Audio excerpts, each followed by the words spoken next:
నిత్యరాజ్యంలో ప్రవేశించాలి, ఆ మహిమను పొందుకోవాలంటే, ఆ నిత్యరాజ్యానికి వారసులకు కావాలంటే మన చేసిన పని ఏంటో తెలుసా? మొదటిది ఆత్మచేత నింపబడుతుగాక. ఆమె చెప్తారా? ఆమె చెప్తారా? ఆమె చెప్తారా? ఆత్మచేత నింపబడాలి. ఎలాగా? పరిశుద్ధాత్మ చేత నింపబడాలి. ఈ పరిశుద్ధాత్మ ఎలా నింపుతాడు? ఈ పరిశుద్ధాత్మ ఎలా వస్తాడు అని అంటే రెండు ఉదాహరణలు. ఈ పరిశుద్ధాత్మ మన నిత్యరాజ్యానికి వారసులు కావాలని దేవుడు మనం రక్షించి విడిపించాడు. ఆయన కృప వల్ల మనం నీతిమంతులుగా తీర్చి నిత్యరాజ్యానికి వారసులు కావాలని కోరుకున్నాడు. ఆ నిత్యరాజ్యానికి వారసులు కావాలంటే మొదటిది పరిశుద్ధాత్మ చేత మనము కుమ్మరించబడుదుమగాక, లేదా పరిశుద్ధాత్మ చేత నింపబడుదుమగాక.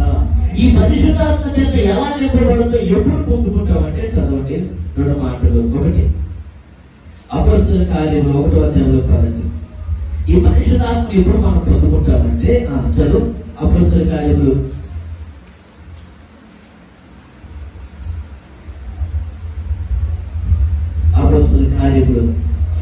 2వ అధ్యాయం 38వ వాక్యం. అపొస్తలుల 2:38వ వాక్యం. నిత్యరాజ్యానికి వారసులుగా ఆయన మనం విడిపించాడు. ఆ నిత్యరాజ్యాన్ని మనం పొందుకోవాలంటే ఒకటి ఆత్మచేత నింపబడాలి. పరిశుద్ధాత్మ చేత ఎప్పుడు నింపబడతామంటే అపొస్తలుల 2:38వ వాక్యం. పేతురు మీరు మారు మనసు పొంది పాప క్షమాపణ నిమిత్తం ప్రతివాడు యేసుక్రీస్తు నామమున మనము నిత్య జీవం పొందాలి. నిత్య జీవం పొందాలంటే మొదటి భాగం పరిశుద్ధాత్మతో నింపబడాలి. పరిశుద్ధాత్మతో ఎప్పుడు ఎలా నింపబడతామంటే వాక్యం ఉంటుంది, మారు మనసు నిమిత్తం మారు మనసు పొంది పాప క్షమాపణ నిమిత్తం ప్రతి వాడు యేసుక్రీస్తు నామమున బాప్తిస్మం పొందండి. అప్పుడు మీరు పరిశుద్ధాత్మ వరమును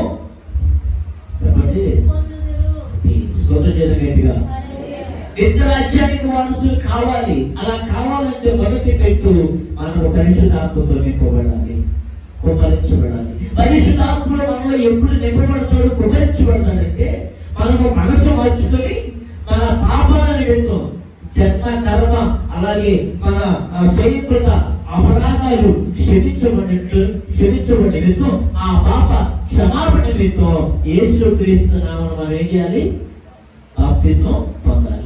ఎప్పుడైతే మనం బాప్తిస్మం పొందుతామో అప్పుడు మన పాపములు క్రీస్తు రక్తములో కడగబడి మనము పరిశుద్ధంగా చేయబడిన తరువాత పరిశుద్ధులైన పరిశుద్ధాత్మ దేవుడు మనలోనికి వచ్చునుగాక.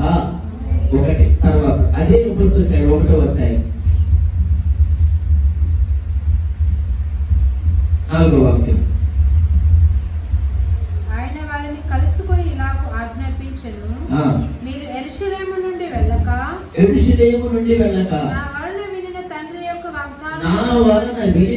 యొక్క వాగ్దానం కొరకు కనిపెట్టుడి. మనము నిత్యరాజ్యాన్ని పొందుకోవాలి. నిత్యరాజ్యం పొందుకోవాలంటే ఒకటి ఆత్మతో నింపబడాలి, పరిశుద్ధాత్మతో. పరిశుద్ధాత్మతో ఎలా నింపబడతామయ్యా అంటే ఒకటి మన పాప నిమిత్తం మనం మారుమనసు పొంది పాప క్షమాపణ నిమిత్తం ఎప్పుడైతే బాప్తిస్మం పొందుతామో బాప్తిస్మం పొందిన మనము పరిశుద్ధాత్మ అనే వరాన్ని పొందుకుంటాం. కానీ అక్కడ ఏమవుతుంది? ఆత్మ చేత కుమ్మరించబడాలి. ఈ కుమ్మరింపుడు రెండో పెట్టేటంటే మీరు యెరూషలేమును విడిచిపెట్టి వెళ్ళక తండ్రి ఇచ్చిన వాగ్దానం పొందుకునే వరకు యెరూషలేములోనే కనిపెట్టి ఉండుడి. కనిపెట్టి ఉండడం అంటే మన భాషలో ఎదురు చూచుట. కనిపెట్టడం అంటే ఎదురు చూచుట. హల్లెలూయా. ఇంట్లో నుంచి బయటికి వచ్చే నాకు ఎదురు చూస్తాం కదా, అట్లా ఎదురు చూడాలి. ఆత్మ చేత కుమ్మరించబడాలంటే ఎదురు చూడాలి. వాడు ఎక్కడ ఎదురు చూశాడంటే సంఘంలో మందిరంలో మేడగడ్డి మీద కూర్చొని రాత్రులు దేవుని దగ్గర కూర్చొని అయ్యా ఆ వాగ్దానం ఎదురు చూస్తాడు. నిత్యరాజ్యానికి వెళ్ళాలంటే మనం ఆత్మతో కుమ్మరించబడాలి. ఆత్మ ఎలా పొందుకుంటాం? మనసు మార్చుకొని పాప క్షమాపణ నిమిత్తం బాప్తిస్మం పొందినప్పుడు పరిశుద్ధాత్మ వరం వస్తుంది. ఈ వరము పూర్తిగా నింపబడాలంటే ఆయన సన్నిధిలో, ఆయన ఇంటిలో, ప్రభు పాదాల దగ్గర కనిపెట్టుగాక ఎదురు చూడాలి. ఏదో వచ్చినప్పుడయ్యా కబులు బట్టి నీ ఆత్మతో నింపు, ఆయనకి వెళ్ళిపోతే ఎక్కడుంటాడు? ఆత్మతో మనం పూర్తిగా నింపబడాలంటే కనిపెట్టాలి. ఆమేన్ చెప్పాలి. హల్లెలూయా. మొదటిది కనిపెట్టాలి. ఒకటి బాప్తిస్మం పొందాలి. బాప్తిస్మం పొందినప్పుడు మనకు వరం వస్తుంది. ఆ వరము పూర్తిగా నింపబడాలంటే కనిపెట్టాలి. దేవుని సన్నిధిలో ప్రభు దగ్గర కూర్చొని కనిపెట్టాలి. ఆత్మతో నింపబడినాక పరిశుద్ధాత్మలు పరిపూర్ణంగా కుమ్మరింపు. పోయడం వేరు, కుమ్మరించడం వేరు. పోయడం అంటే గ్లాస్తో పోయడం, కుమ్మరించడం అంటే విద్యుత్ కుమ్మరించడం. అంతగా ఆత్మ మనలో కుమ్మరించాలంటే దేవుని సన్నిధిలో, యెరూషలేము అనగా మందిరంలో, దేవుని ఇంటిలో, దేవుని దగ్గర కనిపెట్టి కూర్చుందాక. ఆమేన్. నిత్యరాజ్య మూలమే రాదు బైబిల్ చెప్తుంది. నిత్య రాజ్యానికి, నిత్య జీవానికి వారసులు కావాలంటే మొట్టమొదటిగా ఆత్మతో కుమ్మరించబడాలి. ఈ ఆత్మ ఎలా వస్తుందో రెండు విషయాలు. బాప్తిస్మం, ఒకవేళ ఇంతవరకు బాప్తిస్మం లేదా తండ్రి కుమార పరిశుద్ధాత్మలో బాప్తిస్మం పొందు, అప్పుడు ఆత్మ వరం వస్తుంది. ఆ వరాన్ని పొందిన తర్వాత అమ్మయ్య వరం వచ్చినప్పుడు కాదు. స్కూల్కిలో ఏబిసిడి నేర్చుకున్నంత మాత్రం నాకు చదువు వచ్చిందంటే సరిపోదు. ఆమేన్. స్కూల్కి వెళ్తే ఫస్ట్ వచ్చేది ఏబిసిడి. ఏబిసిడి దాకా నాకు వచ్చేసి అనుకోకూడదు.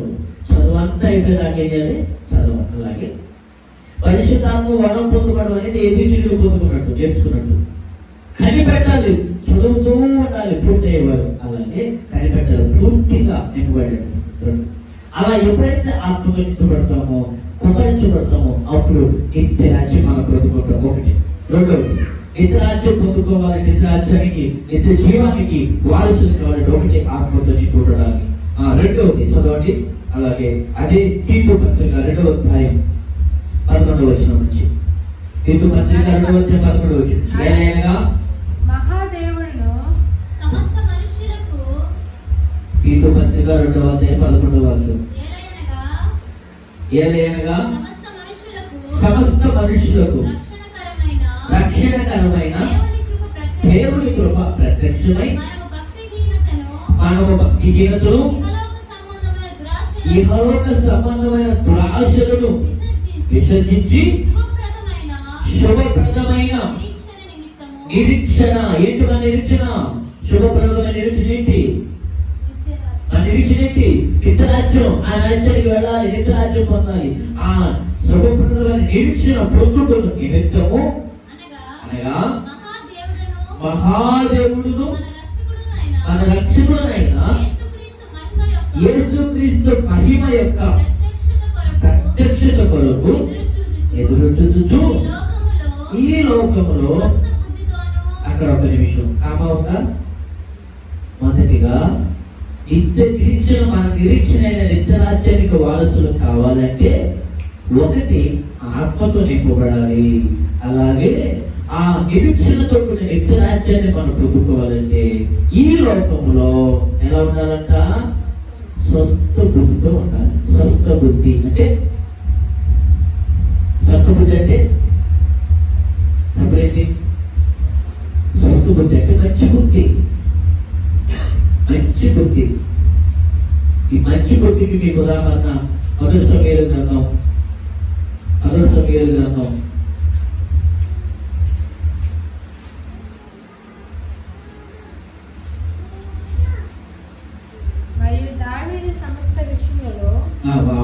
చెప్పాలి. మొదటి సమయాలు 18:14. దావీదు సమస్త విషయములలో సుబుద్ధి కలిగి ప్రవర్తింపగా దేవుడు అతనికి తోడుగా నుండెను. దావీదు మిగుల సుబుద్ధి గలవాడే ప్రవర్తించుట సౌలు చూచి మరి అధికముగా అతనికి భయపడెను. ఇంకొక మాట ఉంటుంది. సౌలు దావీదును పంపిన చోటనెల్లా అక్కడ ఉంటుంది.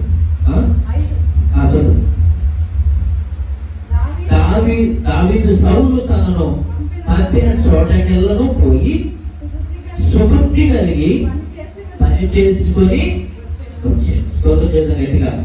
హల్లెలూయా. నిత్య రాజ్యానికి మనం వారసులు కావాలంటే మొదటిది నిత్య రాజ్యం అనేది మన నిరీక్షణ. ఆ నిరీక్షణ నిత్య రాజ్యానికి మనం వెళ్ళాలంటే మొదటిది మనం ఆత్మచేత నింపబడాలి. ఆత్మచేత ఎలా నింపబడతామో రెండు విషయాలు చూసాము. ఒకటి బాప్తిస్మం, రెండోది కనిపెట్టాలి.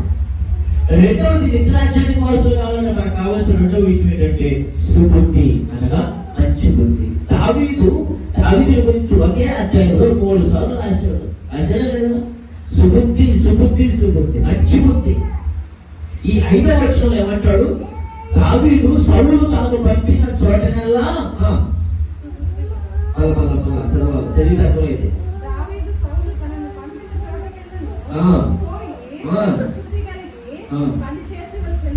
ఇక్కడ ఆజ్ఞార్థం ఏంటంటే తాను పంపిన చోటకెల్లా పోయిందంటే తన సమస్త ప్రవర్తన అంతటిలో ఏంటంట ఏదో పాస్ గారు అన్ని విడిచిపెట్టి అదొక్కటే ఏంటి అన్ని బాగానే ఉన్నాయి, అదొక్కటే అట్టిగా ఉప్పు కూడా ఉంది. అన్ని వేసి చూడు, అన్ని వేసి కోపంలో ఉప్పు ఇలా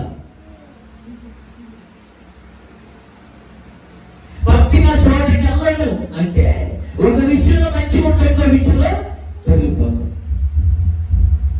ఒక విషయంలో మంచిగా ఉంటాం, కొంతమంది మాటలు బాగా మాట్లాడతారు కానీ క్రియలు వచ్చేసరికి, కొంతమంది క్రియలు బాగుంటాయి మాటలు వచ్చేసరికి కొంతమంది ఏమంటారు మొదటి విషయంలో బాగుంటారు, తర్వాత విషయంలో పంపిన చోటనల్లా అంటే అన్ని విషయాలలో ఒక విషయంలో కాదు. ఆ నిత్య రాజ్యానికి మనం వెళ్ళాలంటే నీతిమంతుడైన నిత్య రాజ్యానికి మనం వెళ్ళాలంటే అన్ని విషయాలు పంపిన చోటనల్లా సుబుద్ధి కలిగి వచ్చాడంటే మన ప్రవర్తన అంతటిలో మనం సుబుద్ధి కలిగి బ్రతుకుతామగాక. ఇది ఒక మాట చెప్తానంటే లోక విషయాల్లో మన తన ఉంటుందేమో కానీ ఈ మాట జాగ్రత్తగా గొడవ పెట్టుకో. లోక విషయాల్లో మన తన ఉంటుంది కానీ దేవుని విషయంలో మన తన ఉండదు. ఎందుకంటే ఆయన వాణి క్రియలో చొప్పున వానికి అక్కడ కానీ సంఘాన్ని కలిపి అన్నాడా, కుటుంబం అన్నాడా? లే, కుటుంబం నలుగురు ఉండొచ్చు. నా భార్య అండి, నా భర్త అండి, నా కొడుకు అండి, కొడుకు లేదు, లేదు అది లోకంలోనే. మన తన ఈ భూమి పరలోకంలో దేవుడు తీర్పు తెచ్చినప్పుడు పరలోకి ఇచ్చే విషయంలో వాణి అన్నాడు. ఎవరికి వారికి అదంతా ఒకటే, వ్యక్తిగతం. కాబట్టి మనము ఆ నిత్య రాజ్యానికి వెళ్ళాలంటే ఎవరు ఎలా ఉంటే మనకెందుకు, మనము సుబుద్ధి కలిగి బ్రతుకుతామన్నాక మనం ఒకే కదా. నేను సుబుద్ధి, అందుకే మంచి ఉదాహరణ. మీరు ఎవరిని సేవిస్తారో, ఏంటి వెళ్తారో, ఎంత బతుకుతారో, ఏం చేసుకుని నాకు అనవసరం. నేను నా కుటుంబం అది అంటే అది కావాలి. దేవుని విషయంలో అది కావాలి, భక్తి విషయంలో అది కావాలి, ఆత్మ జీవితంలో అది కావాలి. దేవుడు అదే చూస్తున్నాడు. వాణి తన ఇతరికి అన్నాడే కానీ వీళ్ళంతా అనలేదు. వారి అనగా వాణి అంటే వ్యక్తిగత భక్తి విషయానికి వస్తే వ్యక్తిగత. అమ్మ భక్తి కొడుకు రాదు, కొడుకు భక్తి అమ్మని, భార్య భక్తి భర్త రక్షించలేదు, భర్త భక్తి భార్యను రక్షించలేదు. సహాయం చేయగలదేమో, మాజీ చూపించి రక్షించుకోగలదే కానీ పరలోకానికి యోగన భక్తి ఒకటే తీసుకెళ్ళే చూసుకో. తల్లి భక్తి బిడ్డను రక్షించలేదు, బిడ్డ భక్తి తల్లిని భక్తి ఎవరికి దావీదు పంపిన చోటనల్లా సుబుద్ధి కలిగి అనగా మన సమస్త ప్రవర్తన విషయంలో సుబుద్ధి కలిగి ఎవరు బ్రతుకుతారో వారు మన నిరీక్షణైన ఆ నిత్య జీవాన్ని వారసులవుదురుగాక.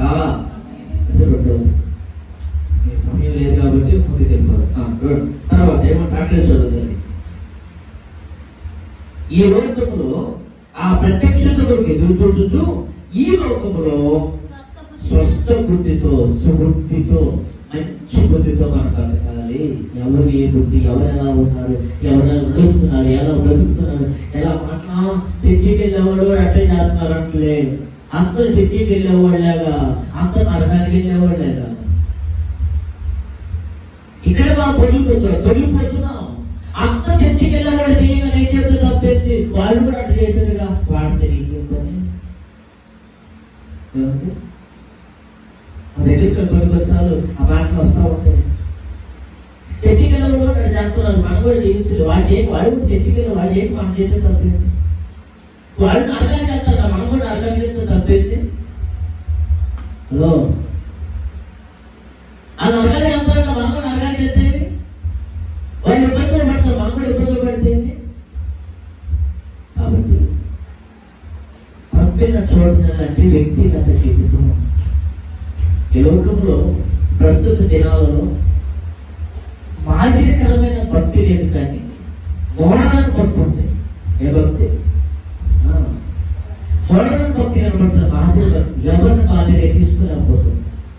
అందుకని నీకు నీవే మాదిరి, నీకు నీ దేవుడే మాదిరి. చెప్పబడితే హల్లెలూయా. నీకు నీవే మాదిరి, నీకు నీ దేవుడే ఎవరొద్దు. నీ జీవితాన్ని నీవు కట్టుకో, నీ జీవితం నీ దేవుని పెట్టి కట్టుకో. అదిగా పోగొట్టాడు. నేను క్రీస్తు నడుచుకుని ఆయన మాదిరిగా పెట్టుకున్నాడు. నీ జీవితాన్ని మాదిరిగా పెట్టుకో, నీ జీవితం నీ దేవుని నీకు మాదిరిగా పెట్టుకో. చాలా పరలోకం అడుగుతాడు. ఆయన ఎవరు మాదిరిగా ఉంచుకుంటున్నారు కానీ పోడు. ఏసైనా మాదిరిగా పెట్టుకున్నారు కానీ అంటారా? ఎందుకంటే ఆయన అన్నాడు, నాలో పాపమున్నదని దేవుడు ఎవడైనా సవాల్ విసిరాడు. ఆయన మనకు మాదిరి అయితే మనలో ఎక్కడ ఉంటుందో పాపం. ఆయన మాదిరిగా పెట్టుకున్నాం. మన ప్రవర్తన అంతట్లో ఆయన మనకు మాదిరిగా ఉంటుంది. ఒకటి.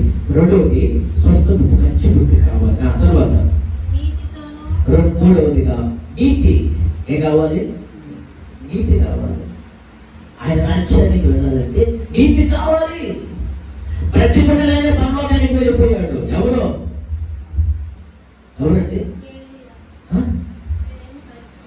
ప్రతి బిడ్డగానే దేవుడితో పాటు పరలోకానికి వెళ్ళాడు నిత్య జీవానికి. ఎవరు? చెప్పు. ఆది కాండంలో ఉన్నాడు. ఎవరు? దేవునితో నడుచు, దేవునితో నడుస్తూ నడుస్తూ నడుస్తూ నడుస్తూ అట్లాగే ఎక్కడికి తీసుకెళ్ళబడ్డాడు? ఎవరైనా చదవండి వాక్యం. హానోకు దేవునితో నడుస్తూ ఉన్నాడు. నిత్య జీవానికి మనం వెళ్ళాలంటే నీతి ఉండాలి. హానోకు నీతి పరుడు. అలాగే నోవాహు కూడా నీతి పరుడుగా మనం చూస్తూ ఉన్నాం. కాబట్టి హానోకు గురించి ఎక్కడ ఉంది? 5వ అధ్యాయం వాక్యం నుంచి. హానోకు 67 బ్రతికి మెతుషెలను కనెను. హానోకు మెతుషెల కన్న తర్వాత 300 ఏళ్ళు దేవునితో నడుచుచు కుమారులను కుమార్తెలు కనెను. హానోకు దినములన్నీ 360 ఏళ్ళు. హానోకు దేవునితో నడిచిన తర్వాత దేవుడు అతన్ని తీసుకెళ్ళాడు. దేవుడు ఎక్కడ వాసి? ఈ లోక వాసి, పరలోక వాసి. యేసయ్య నిత్య జీవాధిపతి. ఆయనతో పాటు హానోకు తీసుకెళ్ళాడు. ఎందుకంటే హానోకు నీతిమంతుడు. మనం నిత్య రాజ్యానికి వారసులు. మన నిరీక్షణ అయినటువంటి ఈ నిత్య రాజ్యానికి మనం వారసులు కావాలంటే మూడవదిగా మనలో నీతి ఉండాలి. నీతి ఎప్పుడు వస్తుంది అంటే దేవునితో నడుచుకుంటూ. ఇప్పుడు హానోకు దేవునితో నడుస్తూ నడుస్తూ నడుస్తూ నడుచు దేవునితోనే నడిచాడు, లోకంతో నడవలా. అందుకంటే మీరు ఈ లోక మాలిన్యము, ఈ లోక పారంపర్యాచారాలను అనుసరించగా, ఈ లోక పద్ధతులను అనుసరించగా దేవునికి అనుకూలమైన సజీవ యాగంగా మిమ్మల్ని మీరు అప్పగించుకోండి. ఆయనతో నడవాలి. మూడవది, ఆయన విగ్రహానికి వెళ్ళాలంటే నీతి కావాలి. నీతిమంతుడు లేడు. చెప్పండి, నీతిమంతుడు లేడు. మరి ఎవరంటారు? ఆయనతో నడిచిన ద్వారా మనం నీతిమంతులు అవుతాం. హానోకు నోవాహు దేవునితో నడిచి దేవుని మాట విని దేవుని ఇష్టంలో బట్టి నీతిమంతులయ్యారు. అందుకే వారు పరలోకానికి హానోకు పరలోకానికి కొనుక్కోబడ్డాడు. అలాగే ఏలియా కూడా నీతిమంతుడు, నోవాహు నీతిమంతుడు. నిత్య రాజ్యానికి వారసులు కావాలంటే మనలో కూడా మీకు ఏముండాలి? చెప్పండి, ఏముండాలి? దేవుని చిత్తము నెరవేర్చుటే నీతి. ఆయన నీతి మొదట ఆయన రాజ్యమును ఆయన నీతిని మనం వెతకాలి, నీతి కలిగి ఉండాలి. ఎప్పుడైతే ఆయన నీతి మనలో ఉంటుందో అప్పుడు మనము నిత్య రాజ్యానికి వెళ్తాం. ఎందుకంటే మనం ఆయన ప్రభు వల్ల నీతి మొత్తం తీర్చబడి నిత్య జీవనం గురించి మనకు నిరీక్షణ. ఇంకొకటి, ఆ నిత్య జీవము నీతిమంతులకు మాత్రమే కలుగుతుంది. కాబట్టి మనం ఏం చేయాలంటే 14 వాక్యం ఒకసారి కింద నీతి 14 ఆయన సమస్తమైన దుర్నీతి నుండి మనల్ని విమోచించి సక్రియలను ఆసక్తి గల ప్రజలు తన కోసం పవిత్రపరచుకొని తన సొత్తుగా చేసుకున్నటకు తానే మన కొరకు అర్పించుకున్నాడు. మన నీతి మంతుల చేతకు ఆయన అర్పించుకున్నాడు. కాబట్టి 3వ మెట్టు నీతి ఉండాలి. ఇంకొక మాట చదువు మాట్లాడు. నీతితోనూ చదువుతుంది. తర్వాత ఏంటంటే భక్తి. 4వది భక్తి కావాలి. ఏం కావాలి? భక్తి. ఉందా భక్తి? తిమోతి రాసిన 2వ పత్రిక 3:4 వాక్యం. అక్కడే ఉంది ఒక మాట చూడండి. తిమోతి రాసిన పత్రిక 2వ పత్రిక 3:4 వాక్యం.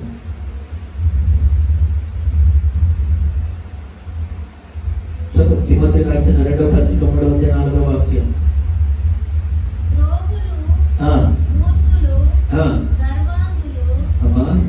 చదువు. ద్రోహులను, మూర్ఖులు, గర్వాంధులు, దేవుని కంటే సుఖానుభవం ఎక్కువ ప్రేమించేవారు. అదిగో 5వ వాక్యం. పైకి భక్తి గల వారి వలె ఉండి దాని శక్తిని ఆశ్రయించని వారునై.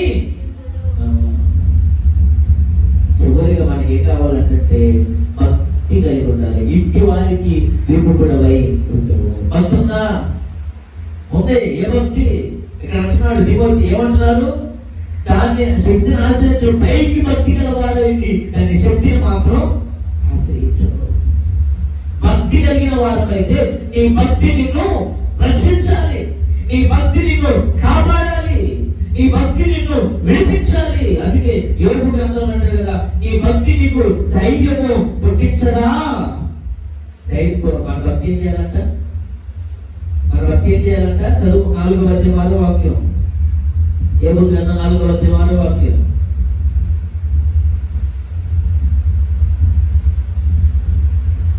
యోగు గ్రంథం 4వ వాక్యం. నీ భక్తి నీకు ధైర్యం పుట్టింపదా? ఈ యథార్థ ప్రవర్తన కాదా? ఎందుకు దిగులు పడుతున్నావు? దానిపై వచ్చినట్టు చూడాలి. 3వ వాక్యం. అనేకులకు నీవు బుద్ధి నేర్పిన వాడు, బలహీనమైన చేతులను బలపరిచిన వాడు, నీ మాటలు తొట్టులు వారిని ఆదుకునేటను, కృంగిపోయిన మోకాలు గల వారిని నీవు బలపరిచినవి. అయితే ఇప్పుడు శ్రమ నీకు కలుగగా నీవు దుఃఖాంతుడైపోయేవే. భక్తి ఉందో లేదో ఎట్లా తెలిసిందంట? భక్తి మనకుంటే ఆ భక్తి మనకు ధైర్యం పుట్టించాలి. చిన్న శ్రమ, చిన్న కష్టం, చిన్న ఇబ్బంది వస్తే పారిపోతాం, పరిగెత్తాం, ఎక్కేమో అంతా అయిపోయింది అనుకుంటాం. భక్తి కావాలి నిత్య రాజ్యానికి వెళ్ళాలంటే. ఏ భక్తి అంటే భక్తి పేరు పెట్టుకోలేదు, పైకి భక్తి కలవాలి. ఇది దాని శక్తిని ఆశ్రయించట్లేదంట. ఏ గ్రంథంలో అంటాడు, నీకు భక్తి ఉంటే నీ భక్తిని ధైర్యం పుట్టిందా? చిన్న శ్రమ వచ్చినానికి అలవాటు పడిపోతావా? చిన్న ఇబ్బంది వచ్చినానికి పెరిగిపోతావా? చిన్న శ్రమ వచ్చినానికి అదే పడి పరిగెడతావా? నీ భక్తి ఏమైంది? భక్తి ఉందో లేదా ఎలా తెలుస్తుందంటే దానియేలు గ్రంథం 4వ అధ్యాయం. ఈ భక్తి నీకుంటే ధైర్యం పుట్టిస్తుంది. భక్తి ఉందో లేదా నాకు తెలిసిపోతుంది. దానియేలు గ్రంథం. నిత్య రాజ్యానికి వెళ్ళాలంటే 4వది మనలో భక్తి ఉండాలి. చదువు.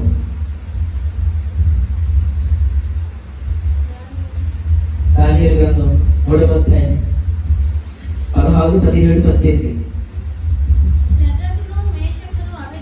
షడ్రకును మేషకును అబేద్నెగోయు రాజుతో ఇలాగ చెప్పిరి, నెబుకద్నెజరు ఇతరుల గురించి.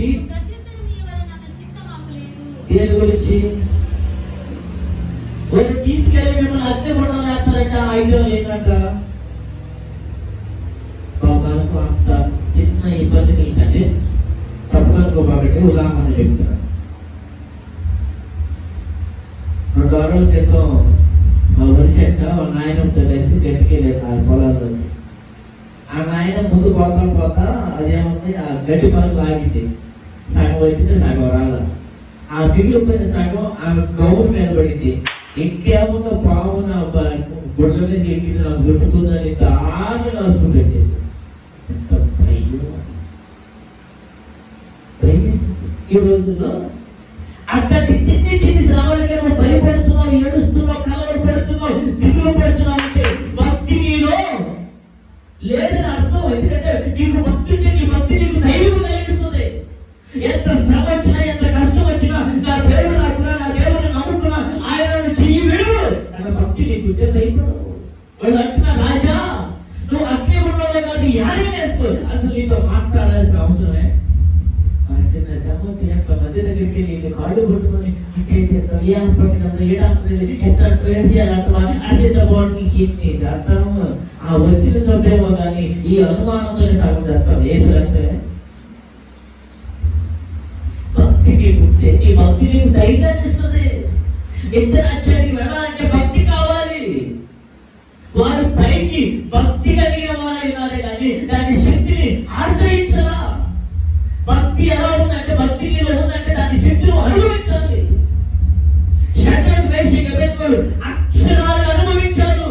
వారు భక్తి కలిగిన వారు. వాళ్ళ భక్తి వారికి ధైర్యం ఇచ్చింది. రాజా వాళ్ళు తీసుకెళ్ళి అగ్నిగుండంలో ఇంతే ఉన్నారు. అగ్నిగుండంలోకి వెళ్దామంటే అమ్మా మేము వద్దాం పని ఉద్యోగం. ఎందుకంటే వారిలో భక్తి ఉంది. ఆ భక్తి వారిలో ధైర్యం కలిగిస్తుంది. అగ్నిలోకి వెళ్ళిన మా దేవుడు తగ్గించు అగ్ని మాకు ఏమి కాదన్న ధైర్యం. హల్లెలూయా, హల్లెలూయా. ఈ అగ్ని కంటే మా దేవుడు దహించే అగ్ని. ఆ అగ్ని ఈ అగ్ని ఎందుకు పనికిరాదు. ఆ అగ్ని దేవుడిలో నమ్ముకున్నాం, ఆయన ఎందుకు భక్తి కలిగి ఉన్నాం. మాకు ఏం కలగదన్నా ఒక ధైర్యం. ఆ ధైర్యం ఉందా?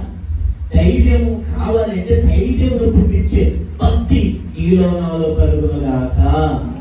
అదే చేద్దామా, అదే చేద్దామా, అదే చేద్దామా. చిన్న చిన్న శ్రమలకి చిన్న చిన్న మాటలకి ఏదో అన్నారని ఏదో చేసిన పరిగెత్తున్నావు, కలవరపడుతున్నావు, దిగులు పడుతున్నావు, ఏడుస్తున్నావు అంటే భక్తి అర్థం. బైబిల్ చెప్తున్నాను ఆ మాట కాదు. భక్తి ఉంటే ధైర్యం వస్తుంది. షడ్రక్ మేషక్ ఏమన్నారు? నెబుకద్నెజరు రాజా ఇంద్రుల గురించి నీకు ప్రత్యుత్తరం ఇవ్వాల్సిన అవసరము చింత మాకు లేదు. మేము సేవించుతున్న దేవుడు మండుచున్న వేడుకల ఈ అగ్ని గుండం నుంచి మమ్మల్ని తప్పించి రక్షించడానికి సమర్థుడు. మరియు నీ వస్తువుల పడక ఆయన మమ్మల్ని రక్షించును. ఒకవేళ ఆయన రక్షించకపోయినా అసలు ఎందుకంటే 16 వచ్చినట్టు అసలు నీకు ప్రత్యుత్తరం ఇవ్వాల్సిన చెత్తే మాకు అంతేనండి. చెత్త అసలు మాట్లాడాల్సలేదండి. గొప్పగా చెప్పుకోవట్లేదు కానీ సాక్షిగా చెప్తున్నాను. నేను శుక్రవారం భాషగా చెప్తాను.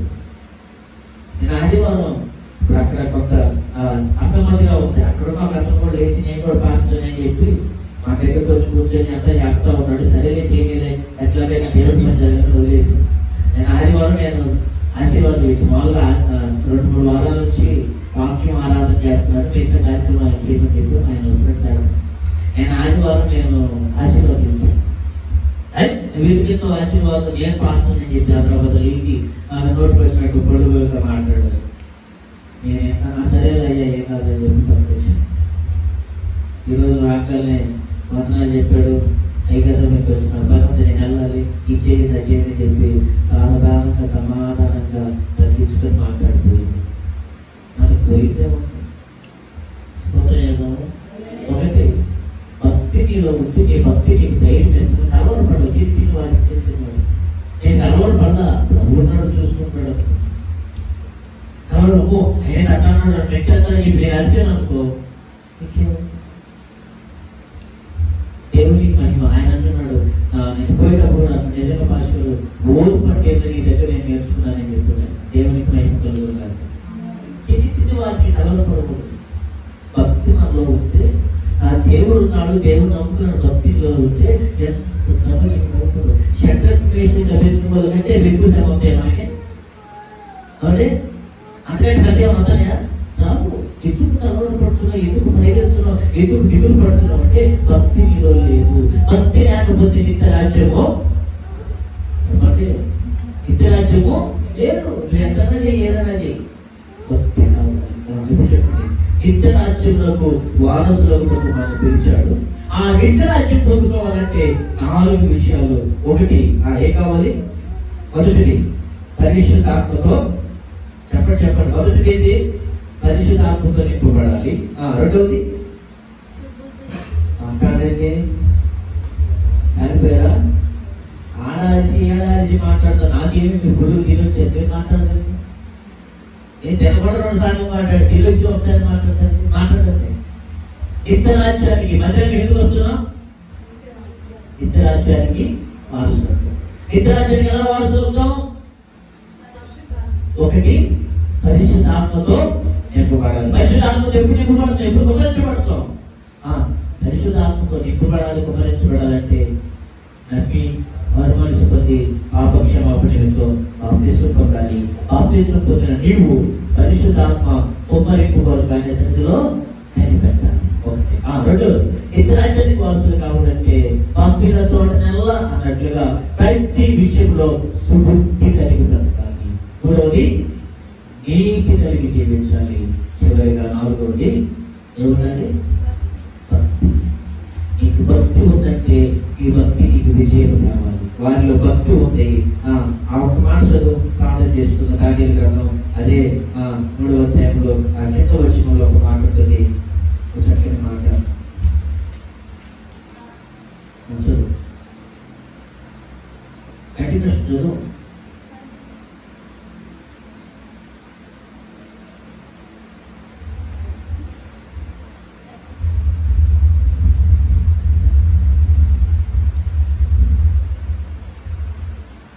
మూడవ అధ్యాయము దానియేలు గురించి, షడ్రక్ మేషక్ అబేద్నెగో గురించి. 27వ వాక్యం. అధిపతులను, సేనాధిపతులను, సంస్థానాధిపతులను, రాజు యొక్క ప్రధాన మంత్రులను కూడి వచ్చి ఆ మనుషులను పరీక్షించి వారి శరీరములకు అగ్ని ఏ హాని చేయకుండుటయు వారి తల వెంట్రుకలలో కాలిపోకుండుటయు వారి వస్త్రములు చెడిపోకుండుటయు. అవన్నీ ఒక ఎత్తైతే ఈ చెప్పిన మాట, అగ్ని వాసన కూడా వారి దేహాలకు. భక్తిలోని శక్తి అది. ఆమేన్, ఆమేన్. భక్తిలోని శక్తి. భక్తి నీకుంటే భక్తి శక్తి నువ్వు అనుభవించదువుగాక. నువ్వు భయపడుతున్నావు అని అంటే భక్తి లేదని వాక్యులు. భక్తి కలిగిన వాడు భయపడతాడు. ఎవరు అంటాడు? ఈ భక్తి నీకు ధైర్యం. చిన్న శ్రమ వచ్చిన, చిన్న కష్టం వచ్చిన, చిన్న ఇబ్బంది కలిగిందని, చిన్న ఒక మాట అన్నారని, ఏదో మాట్లాడే మాట అన్నారని, లేకపోతే ఏదో జరిగిందని ఎందుకు భయపడతాడు? ఏంటి నీ భక్తి? భక్తుడు ఎందుకు భయపడతాడు? ఏమో ఈ భక్తి అలా నువ్వు అన్ని మంచి కార్యాలు చేసి, అంత గొప్ప కార్యాలు చేసు, ఇదిగో సడన్ గా మోకాలను బలపరిచావు, పిలుపుని చేతులతో బలహీనమైన వారిని ఎంతో మంది ఆదరించావు. ఏమి నీ భక్తి? ఆ తర్వాత భక్తిని కూర్చుకున్నాడు, ఆ భక్తి శక్తిని అనుభవించాడు. హల్లెలూయా. షడ్రక్ మేషక్ అబేద్నెగో భక్తి కలిగి ఉన్నాడు. ఆ భక్తి శక్తిని వారు అనుభవించడమే కాదు, ఆ శక్తిని అనేకులకు చూపించారు. దేశమంతా చూసినామో వీరి భక్తి మామూలు భక్తి కాదు. వేర భక్తులని వారి భక్తి గొప్ప భక్తి. ఆ భక్తి యొక్క శక్తి అనుభవించారు. ఆ భక్తి మనలో ఉంటే ఆ భక్తి యొక్క శక్తిని బట్టి నిత్య రాజ్యానికి మనం వారసులు అవుతూ ఉంటాం. ఒక నిమిషం